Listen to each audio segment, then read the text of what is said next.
Management. I mean, I'll tell it as a story. I was speaking to a company and they said, yes, we have an amazing 3-month onboarding for engineers. Great. Amazing. Talk to the design organization. We have an amazing onboarding for the design. Great.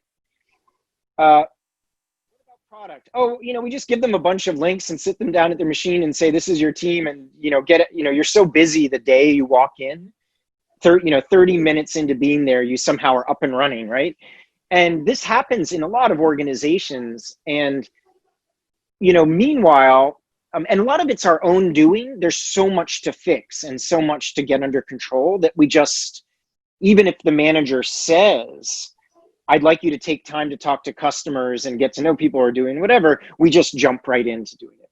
So the number one thing I think you can do at first is try to resist all of those temptations. And maybe you didn't get a formal onboarding because product tends to be sort of fast and loose and everyone's expected to just figure it out. But if someone doesn't give it to you, write your own onboarding plan. And that could be something like, I'm going to reach out to 4 to 5 customers every day for the next amount of time. I'm going to sit on this many sales calls. I'm going to go and pair with designers on these interviews. And even if it seems like, oh my goodness, they're going to be so angry at me for not getting up to speed quickly, like giving yourself a month or 2 of that and really building your relationships in the company and doing, I was meeting with someone just 3 days ago and I said, well, what's your plan? They said, well, I'm going to try. And I said, no, what's your plan?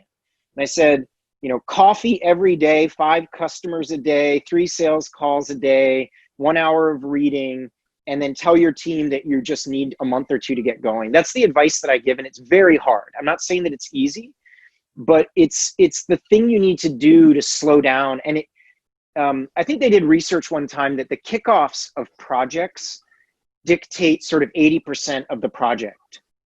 And so I would say that with the product role, the success of your product role, the success of your product role, it might be, highly determined in those first, whatever the cliche is, the first 90 days, but I think there's a lot of truth to that.